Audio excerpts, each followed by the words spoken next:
बिस्मिल्लाहिर्रहमानिर्रहीम। अस्सलाम वालेकुम।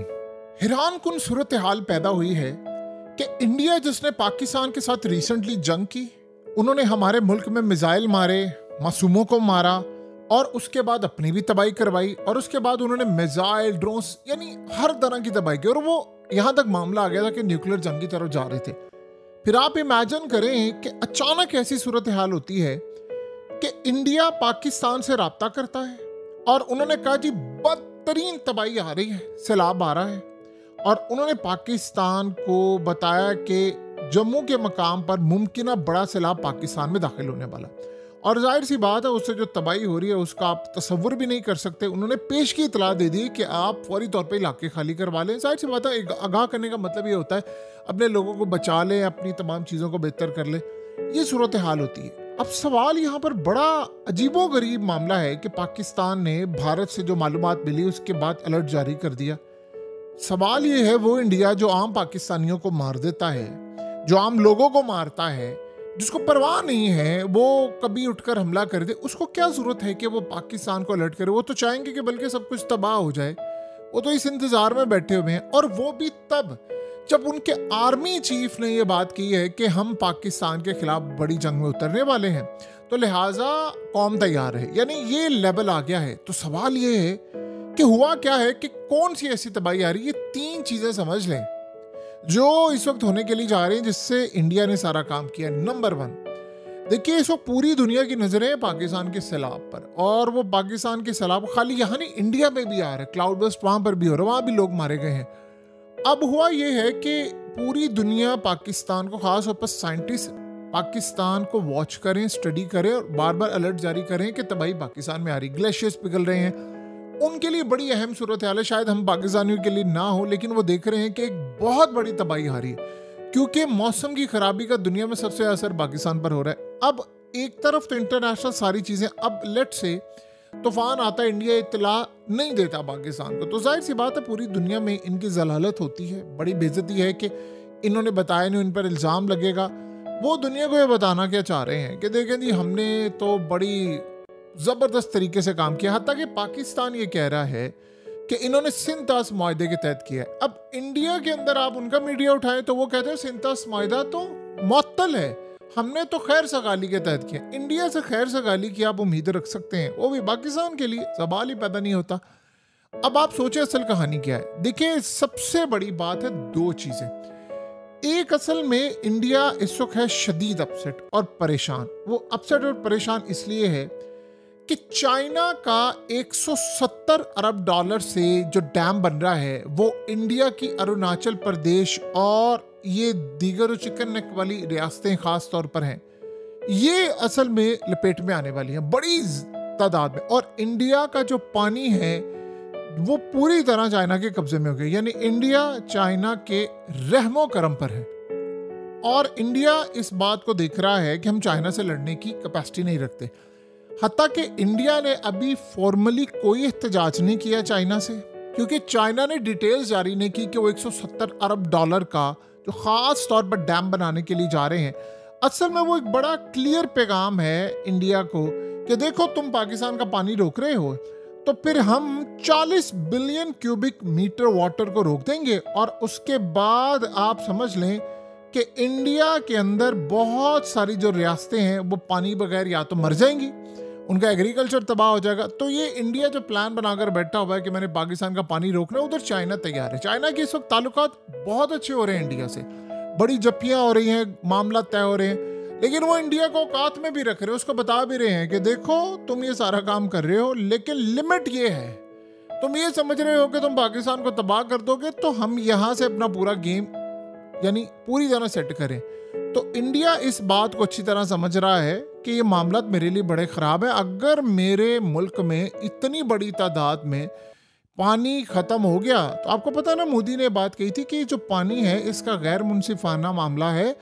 अब ये पानी जो पाकिस्तान का है वो बेसिकली हमारी रियासतों को देंगे हम, तो वो पानी उधर देने की कोशिश करें, लेकिन उधर से फिर अगर ये मामला होगा तो चाइना उनकी सांस बंद करे। चाइना अभी भी पानी रोक सकता है, लेकिन ये जो डैम बन रहा है ये तो पूरी तरह पानी रोकेंगे, क्योंकि अरुणाचल और ये तमाम चीज़ों को अपना समझते हैं। और इंडिया पर जाहिर सी बात है चाइना अभी भरोसा कर रहा है, वो कह रहे हैं कि जी हम इन्वेस्टमेंट करेंगे, ये करेंगे, ताल्लुकात बेहतर है, लेकिन लॉन्ग रन में क्या आप कुछ कह सकते हैं, डोनाल्ड ट्रंप आ जाए चला जाए कल, हो सकता है तो उसके बाद फिर इंडिया के ताल्लुकात बेहतर हो जाएं। और ये भी कुछ नहीं पता कि डोनाल्ड ट्रंप से आई लड़ाई है, ट्रंप के बारे में आपको पता है, कल उठकर वो इंडिया से सुलह कर ले, किसी बारे में कुछ नहीं कहा जा सकता।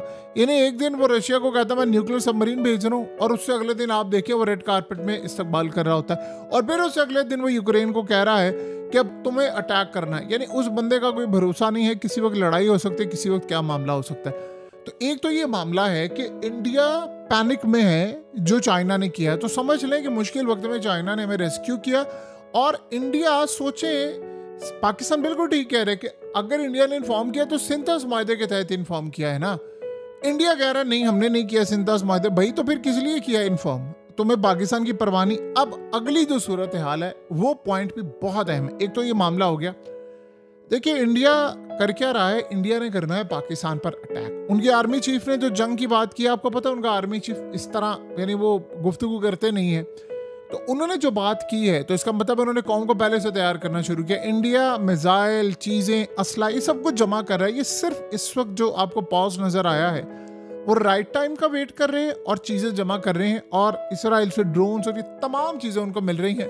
और इस दफ़ा जो लड़ाई है वो बड़े पैमाने पर सिर्फ दो चीज़ों की होगी, यानी एक तो ख़ास तौर पर टेक्नोलॉजी की, जिसमें हमले होंगे, आप डिफेंस सिस्टम एक दूसरे का डिसेबल करने की कोशिश करते हैं, इंडिया राफेल को पीछे रखेगा। सेकंड सूरत हाल ये टेक्नोलॉजी के बाद असल में ड्रोन्स और मिसाइल, ये दो चीज़ें हैं जो एक ही चीज़ में शामिल होती हैं, इनकी जंग है और ये होनी है और ये होने के लिए जा रही है। वो मिसाइल मारेंगे, उन्होंने ईरान की जंग देख ली है कि ईरान की जंग भी यही हुई थी, यानी ड्रोन्स हैं और उसके बाद मिसाइल है। यूक्रेन की जंग में भी आप देखें ना तो जहाज़ों का कोई इतना किरदार नहीं है, ड्रोन्स का है और मिसाइलों का है। और ये अगली फ्यूचर की जंगें सिर्फ ये दो ही चीज़ों पर है, क्योंकि दुनिया का कोई डिफेंस सिस्टम ऐसा बना नहीं है कि जो सारे मिसाइल रोक सके, कोई डिफेंस सिस्टम नहीं। हमने ईरान के मिसाइलों की मिसाल देखी है, वो किस तरह उन्होंने तबाही की।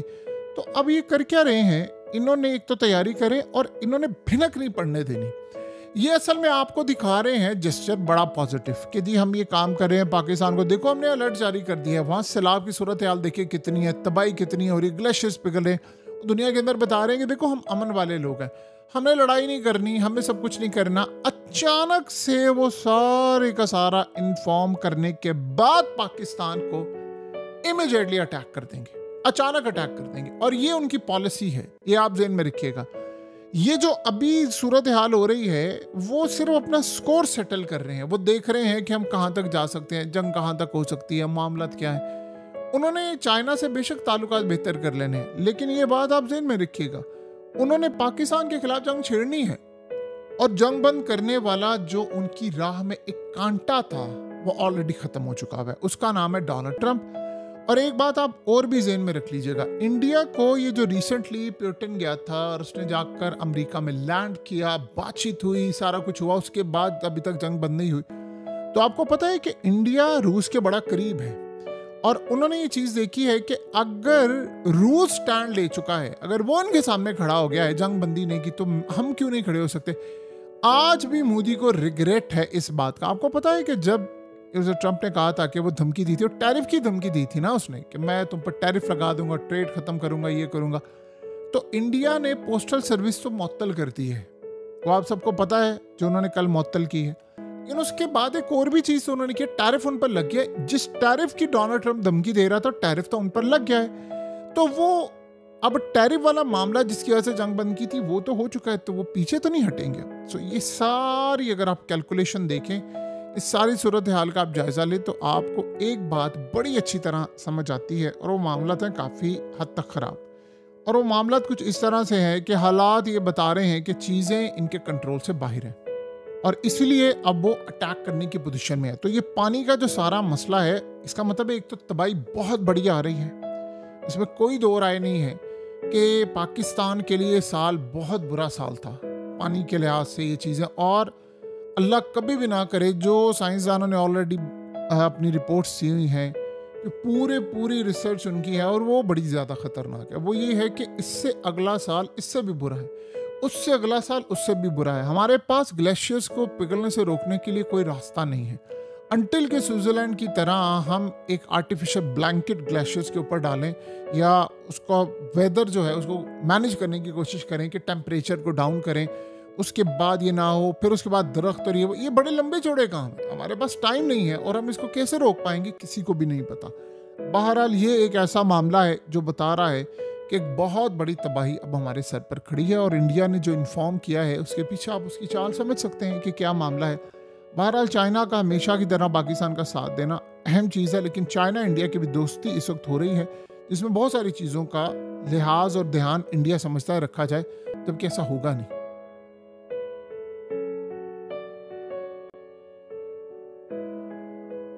हकीकत टीवी को सब्सक्राइब करना मत भूलें, वीडियो को लाइक करें, शेयर करें और कमेंट सेक्शन में अपनी राय का इजहार ज़रूर करें।